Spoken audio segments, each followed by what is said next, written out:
ओम नमः सिद्धेभ्यः।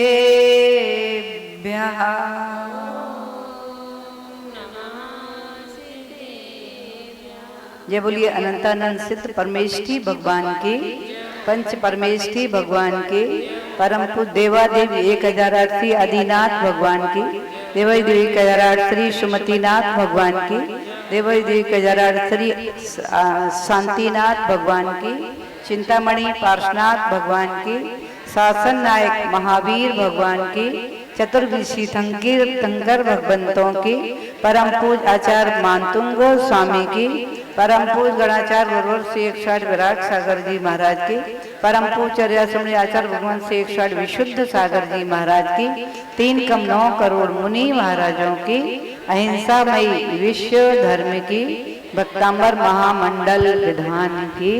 बोलिए आरिका करने से विश्वासरी माता जी की जय, आरिका संघ की जय। भक्ति की महिमा ही निराली है। एक भक्ति ही इतने कर्मों का क्षय कर देती है कि तीर्थंकर प्रकृति का आश्रम और बंद करा देती है। ये महिमा भक्ति की है। ऐसी भक्ति करने का आप सभी को परम सौभाग्य प्राप्त हुआ है। आचार्य मानतुंग स्वामी को तो कारागार में 3 दिन के लिए ही सौभाग्य प्राप्त हुआ था, लेकिन आप मुझे लगता है इतने पुण्यशाली हो कि आपको ये महाअर्चना करने का सौभाग्य 48 दिन के लिए प्राप्त हुआ है। और अगर आप लोग चाहेंगे और भी दिन बढ़ सकते हैं, ये अपने हाथ में है। तो इतनी लंबा समय आपको प्राप्त हुआ है।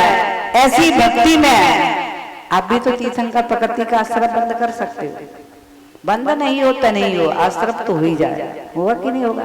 जब भक्ति से होता है। अब ये स्वाभाविक निश्चित है कि तीर्थंकर के पाद मूल में ही होता है, लेकिन यहाँ परोक्ष में हम तीर्थंकर के पाद मूल में आराधना कर रहे हैं और हम इतनी विशुद्धि के साथ कर रहे हैं क्योंकि सभी लोग अपने अपने कार्य छोड़ करके आते हैं। कोई घर के कार्य छोड़कर आता है, कोई व्यापार के कार्य, कोई बच्चों के कार्य, कोई परिवार के कार्य, अनेक कार्य छोड़ करके यहाँ संकल्प जिन्होंने किया 48 दिन में भक्ति करके ही रहूंगा, पूरी भक्ति करके ही रहूंगा, उन्हें निश्चित ही अक्षय पुण्य का प्रताप प्राप्त होगा। और बाकी सभी के लिए अब जिसकी अपनी अपनी मजबूरी भी होती है, जिसको जितना समय मिलता है वो आगे का पुरुषार्थ करते हैं और आकर के वो भी अपने भाव सहित भक्ति करते हैं, क्योंकि खेल सारा भाव सहित भक्ति का है। मन में आकुलता व्याकुलता से रहे, क्योंकि आनंद किसे कहते हैं? आकुल व्याकुलता से रहित जो भक्ति है उसका आनंद निराला होता है। और असंख्यात गुणी कर्म की, अशुभ कर्म की निर्जा करने वाली होती है। और जहाँ आकुल व्याकुलता के साथ भक्ति होती है वो निर्जरा तो कम बंद ज्यादा करती है। इसलिए भक्ति सभी लोग मनोयोग, वचन योग, कायोग के साथ, उत्साह के साथ, क्योंकि सारी शक्ति उत्साह पर डिपेंड है। हमारा जैसा उत्साह होगा वैसा ही हमारे कर्म का क्षय होगा। उत्साह से ही कर्म का क्षय होता है। रोम रोम भक्ति में पुलकित होता है, मन से भी, वचन से भी, काया से तभी भक्ति होती है। आपको पता है ना, काया से भक्ति होती तो क्या आपके अंदर उत्साह दिखता है? क्या आपकी आवाज भी आती है, आपकी तालियां भी बजती हैं, आपके बोल भी और आपका मन और आपके वचन और काया भी ठहरती है। ये होती है भाव सहित भक्ति। और ऐसी भक्ति आचार्य भगवान ने कह दिया है कैसे अशुभ कर्मों का, कितने पुराने 70 कोड़ी सागर पुराने कर्मों को भी भाव सहित भक्ति करने वाला भगवान के चरणों में क्षय कर देता है। तो यहाँ हम सभी ऐसी भक्ति कर रहे हैं ना। और आपकी कमजोरी होती है तो पाड़िया जी आपको मजबूत करते हो, साथ दिलाते रहते हैं। इनको सबका अगर फिर भी नहीं की, आपका 1/6 भाग ये ले लेंगे, क्योंकि ये आपको साथ दिला रहे हैं बार बार कि आप ऐसी भक्ति करो, आप भी ऐसे बोलो। तो आप नहीं बोलोगे तो आपका जा रहा है 1/6, बोलोगे तो ज्यादा अच्छा है कि आपको मिलेगा। इसलिए अपनी भक्ति भाव सहित आचार्य भगवान यहाँ मानतुंग स्वामी 12वें काव्य के माध्यम से अभी तक तो उनकी सुंदरता का वर्णन कर रहे थे।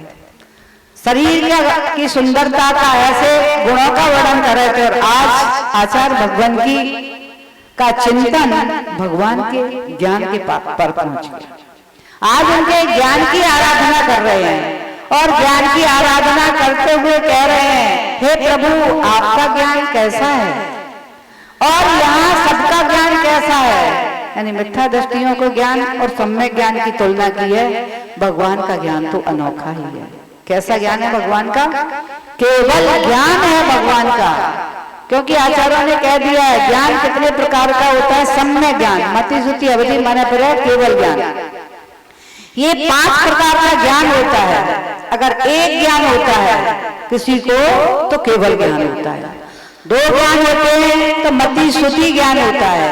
3 ज्ञान होते तो मति श्रुति अवधि ज्ञान होता है। और 4 ज्ञान होते तो मति श्रुति अवधि मना पर है। ये 4 ज्ञान होते, इससे ज्यादा ज्ञान किसी को नहीं होते। 5 ज्ञान किसी को नहीं होते। 5वां यदि केवल ज्ञान होगा तो अकेला होगा, उसके साथ सब उसी में समाविष्ट हो जाते हैं। मति श्रुति अवधि मना पर ज्ञान सब केवल ज्ञान, इसलिए केवल अकेला ज्ञान वही केवल ज्ञान कहलाता है।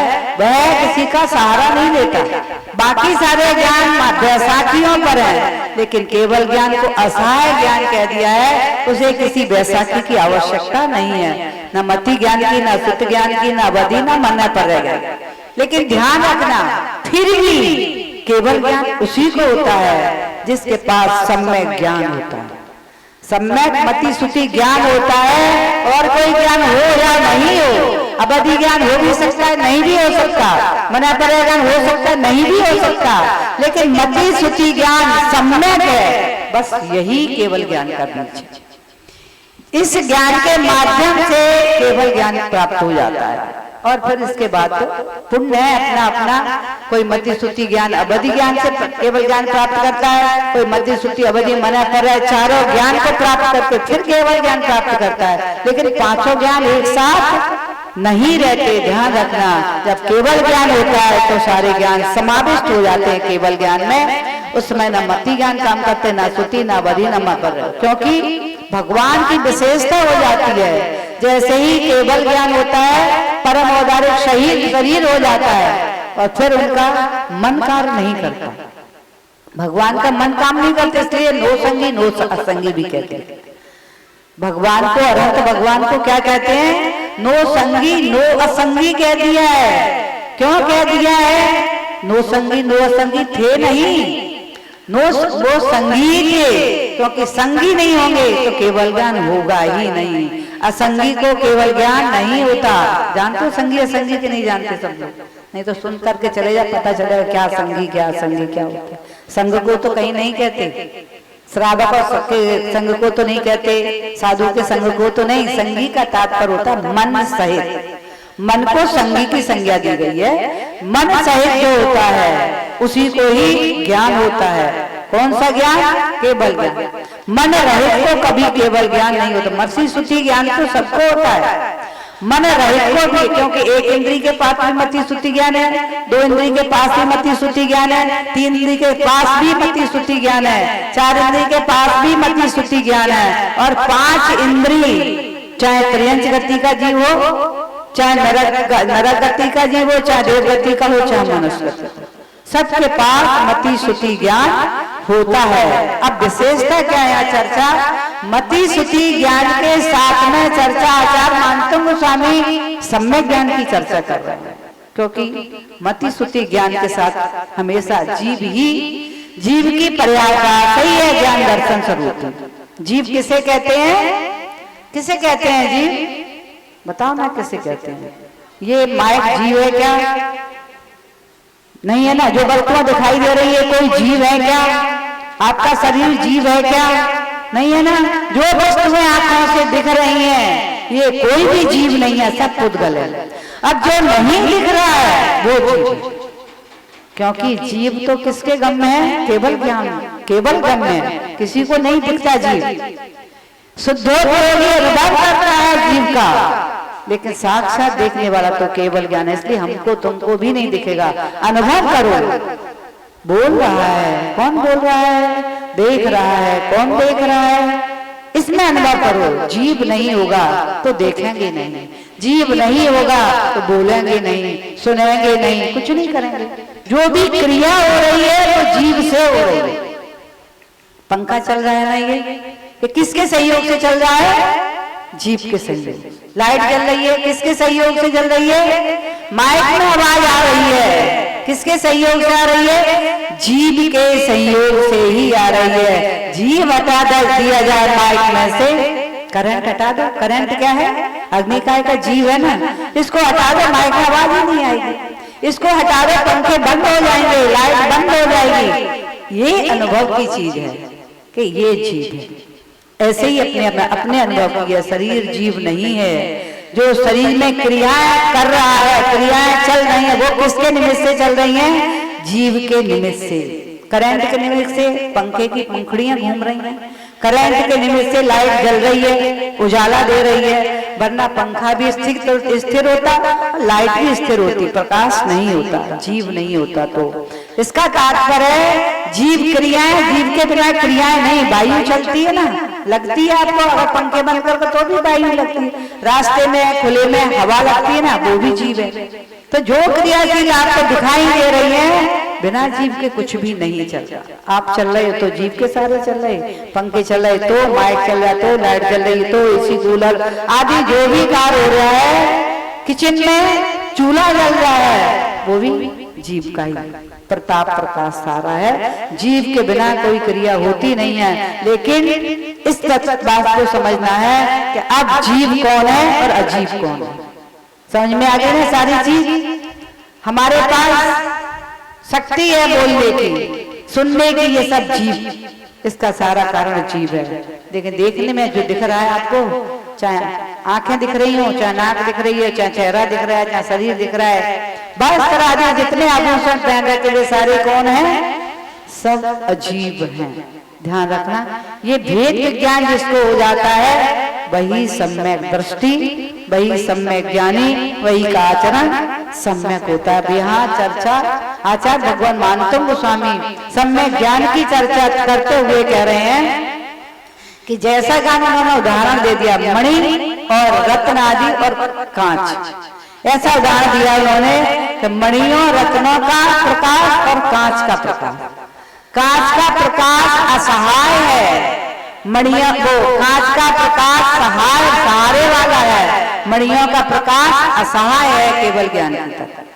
पुराने समय में लाइट नहीं थी, मालूम होगा ना, लाइट तो अभी आई है, इससे पहले लाइट नहीं थी। तो प्रकाश किसके द्वारा होता था? लाइट नहीं तो दीप आदि के द्वारा प्रकाश होता था। राजा रईसों के यहाँ, सेठों के यहाँ जो प्रकाश होता था वो रत्न के दीपकों के द्वारा होता है। इससे समझिए, मणियों के दीपक उनके माध्यम से प्रकाश होता था। आपने सुना होगा सेठ कुछ सुकुमार था, उसने कभी रत्न के प्रकाशों के अलावा, मणियों के प्रकाशों के अलावा कोई प्रकाश देखा ही नहीं था। मालूम है कि नहीं सभी को? उसका वो इतना सुकुमार, इसीलिए सुकुमार नाम था। सूर्य के प्रकाश उसने देखा ही नहीं था, प्रकाश देखते ही आंखों में आंसू बहने लगे। घृत के दीपक का प्रकाश देखा ही नहीं था, दीपक की लौ देख करके उसकी आंखों में आंसू बहने लगे थे। इसका तात्पर्य क्या? अंधकार में रहता था? अंधकार में नहीं रहता था, प्रकाश में रहता था। लेकिन कौन से प्रकाश में? रत्नों के, मणियों के प्रकाश में रहता था। कांच का प्रकाश तो प्रकाश से प्रकाशित होता है। कांच धूप में रखो तो नकली जो होते हैं ना हीरे वगैरह, तो धूप से प्रकाश से चमकते हैं, लेकिन असली मणि होती तो अंधकार में भी प्रकाशित होती है। अंधकार में और प्रकाश हो रहा है दीपक का, समझ लेना मणि रत्नों का दीप चल रहा है। तो ये आचार्य भगवान पहचान बता रहे हैं, आप पहचान समझ लेना। कभी नकली हीरा लेकर के मत आ जाना, नकली और असली हीरे का मैं ये पहचान है। इसके काव्य के माध्यम से आचार्य भगवान बताना चाह रहे हैं, ज्ञानम यथा तै विवापि कृतावकाशम नैवं तथा हरिहरा दिशुनायकेषु तेजो महामणिषु याति यथा महत्त्वम् नैवं तु काच सकले किरणाकुलेपि।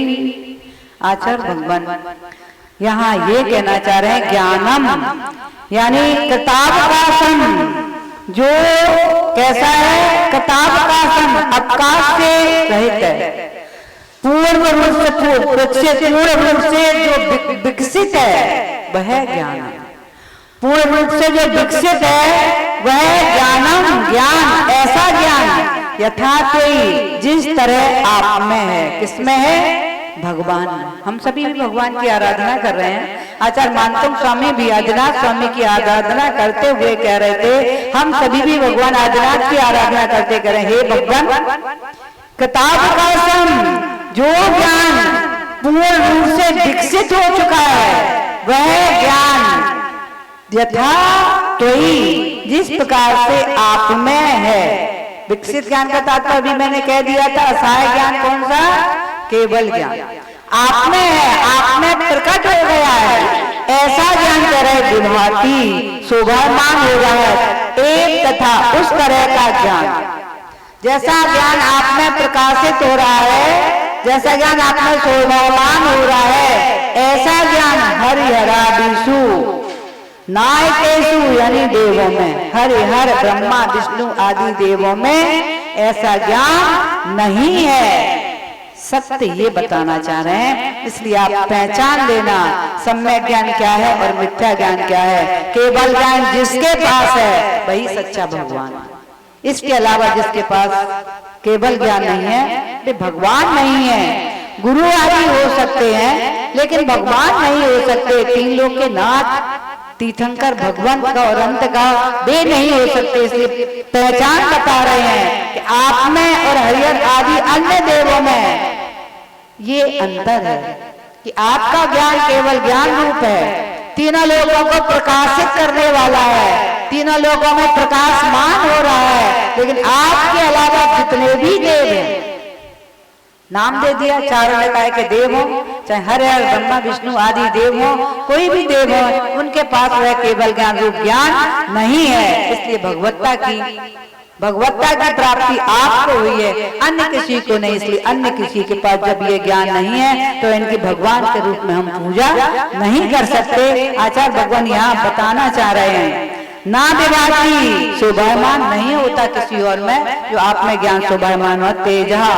तेज महामनीषी उदाहरण दे दिया आचार्य भगवान। आगे उदाहरण दे करके बता रहे हैं कि जैसा महामनीषु महामणियों रत्नों आदि में जो यथा जैसा महत्तम याति महत्व को प्राप्त होता है, जैसा उनका चमक होता है, तो निश्चय से करे एवं वैसे महत्व को किरणाकुलेपि अपि किरणों से व्याप्त भी कांच सकले, कांच के टुकड़े, सकल माने टुकड़े, कांच माने कुछ, उनमें कांच के टुकड़ों में ना आती ऐसा प्रभाव, ऐसा प्रताप, ऐसी चमक कांच के टुकड़ों में नहीं होती। वे तो असहाय होते हैं, सूर्य के प्रकाश से चमकते हैं, लेकिन जो मणि मुक्ता आदि ओरिजिनल जो होते हैं वे स्वयं के प्रकाश से चमकते हैं। ऐसा आचार्य भगवान ने एक उदाहरण दे दिया है। ठीक वैसे ही उदाहरण दे करके हम सभी को भी बताना चाह रहे हैं कि हे प्रभु,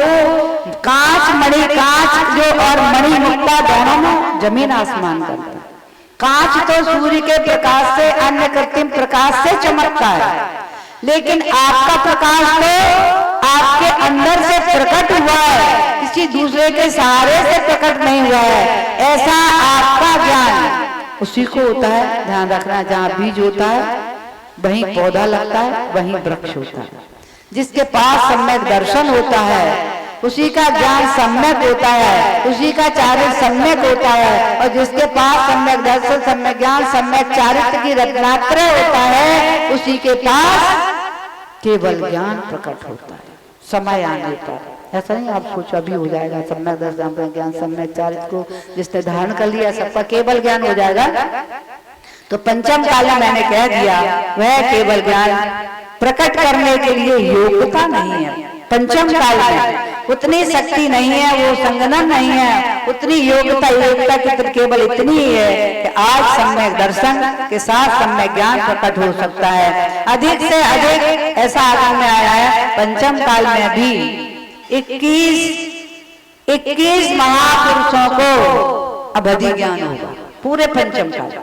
तो वो हो सकता है, लेकिन मन पर ज्ञानी कोई भी नहीं होगा। इसलिए सम्यक दर्शन, सम्यक ज्ञान, सम्यक चारित्र ही पंचम काल में श्रेष्ठ कर प्राप्त करने हम सभी को उस सम्यक दर्शन की आराधना करना है जो हमारे अंदर सम्यक ज्ञान प्राप्त कराएगा। क्योंकि महिमा यहाँ सभी में सम्यक दर्शन की महिमा है।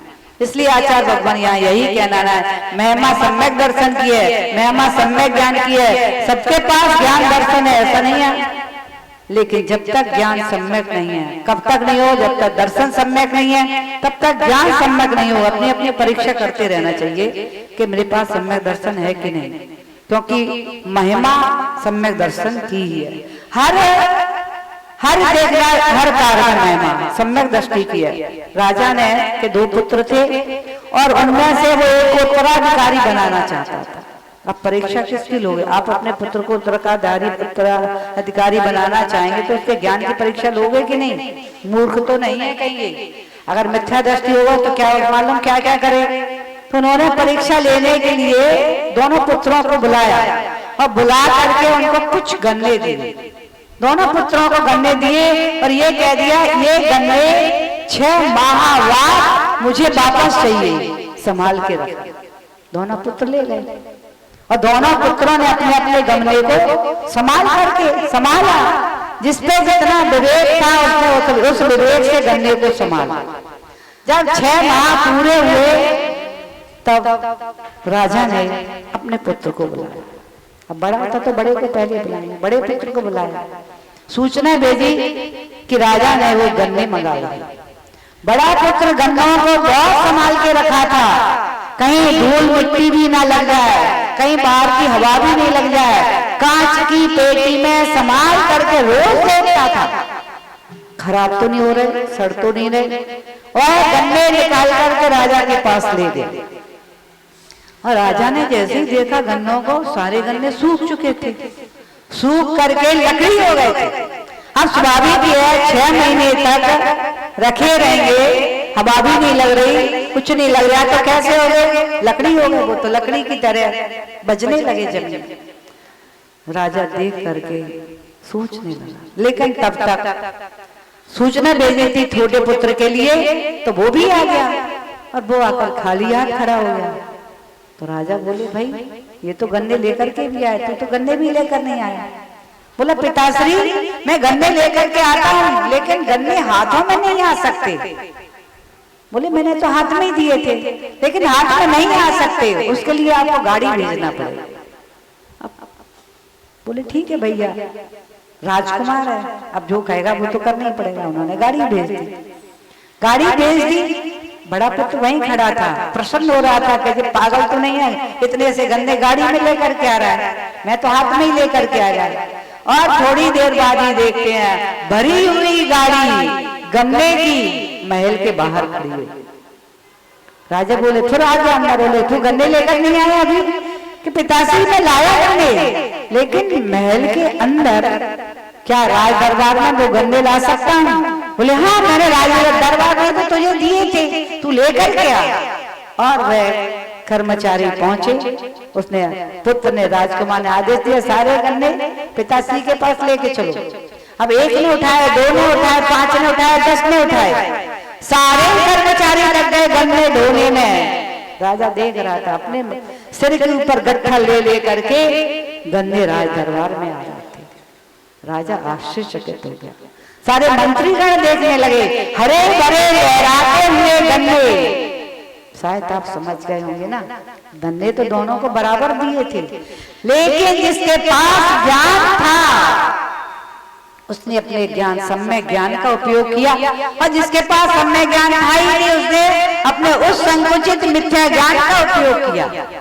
उस छोटे पुत्र ने भूमि में उन गन्नों के कोरे होते ना, कोरे भूमि में बो दिए और एक एक कोरे में से 10-10, 15-15 गन्ने उत्पन्न हुए। सारे गन्नों के कोरों में से कितने सारे गन्ने हो गए जो गाड़ी भर करके ऊपर तक लेकर के आया। राजा देख करके आश्चर्यचकित हो गया। आश्चर्यचकित ही नहीं हुआ, विचार करने लगा ये है लक्षण सम्यक ज्ञान का।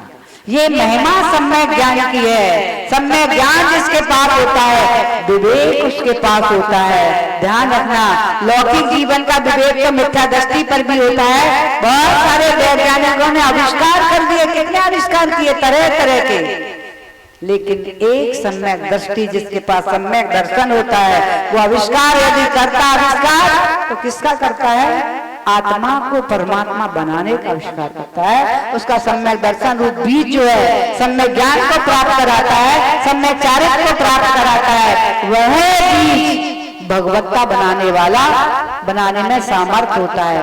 शायद समझ में आ गई होगी। सम्यक ज्ञान की कीमत रत्नाकर को धारण करना है। सम्यक ज्ञान की कीमत जो गन्ना हरे भरे लेकर के आता है, ऐसी हरा भरा जीवन जीने की शिक्षा दे रहा है सम्यक ज्ञान। लेकिन मिथ्या ज्ञान भोगों की तरफ ले जा रहा है। मिथ्या ज्ञान भोगों की तैयारी करा रहा है। जितने आविष्कार हो रहे हैं, किसके लिए हो रहे हैं? भोगों के लिए ही तो हो रहे हैं। भोगों की सामग्री इकट्ठी हो रही है। पहले लोग चूल्हे फूंकते थे, आज फूंकने की आवश्यकता ही नहीं।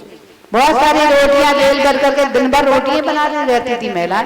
परिवार एक साथ है, घर में 15-20 लोग 25 लोग हैं, तो बेचारी महिला सुबह से शाम तक रोटी बनाती रहती, कपड़े धोती रहती थी, कुएं से पानी भरती रहती थी। लेकिन आज विज्ञान ने सबको फ्री कर दिया।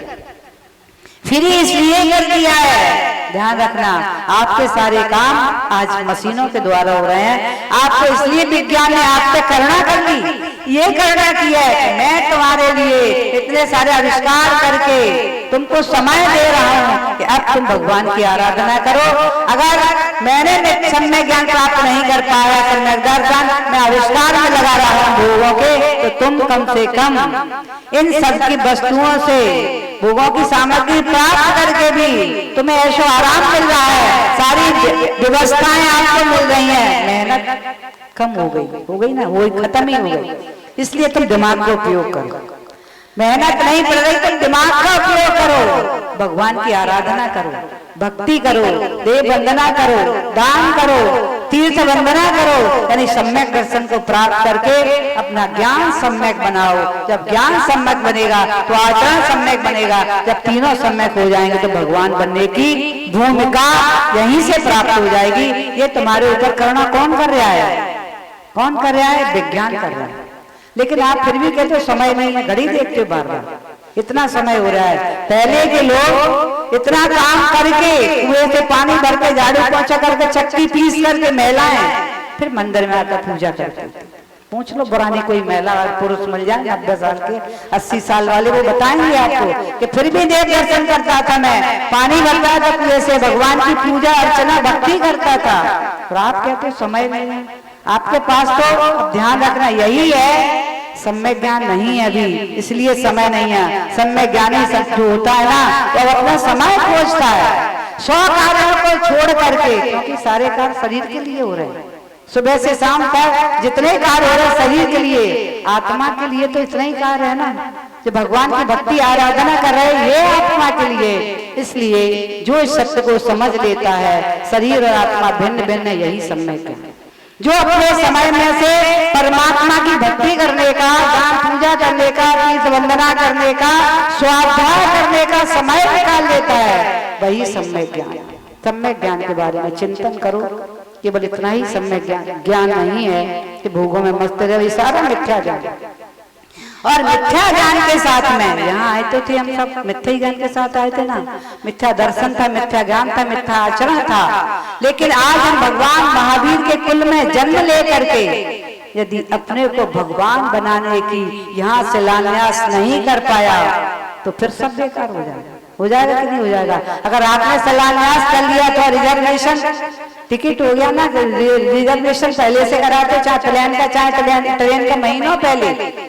ऐसे ही वर्षों पहले, और यहाँ तो और पता नहीं है, आपने रिजर्वेशन करा दिया, निश्चित कर लिया मेरी टिकट बन गई मैं जाऊंगा, लेकिन यहाँ तो रिजर्वेशन होकर के भी पता नहीं है कि मैं कब जाऊंगा।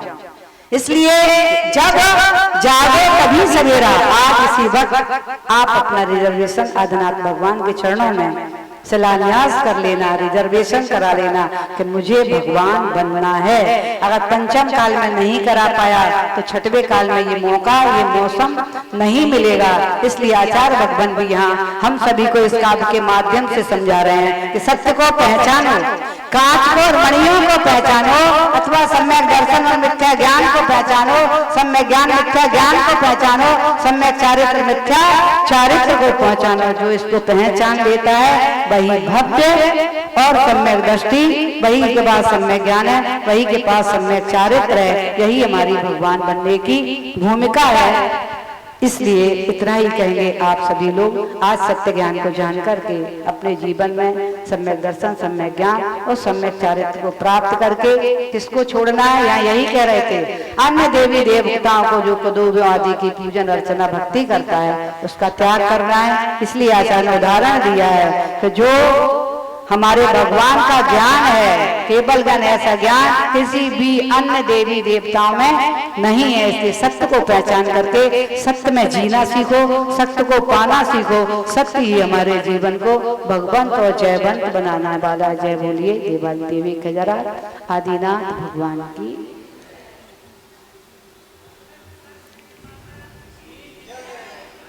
आज के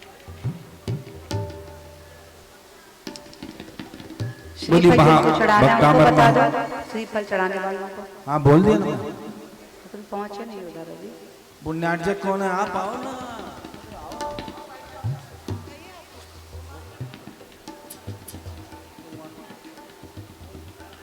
आप क्या पुण्यार्चक भी हैं?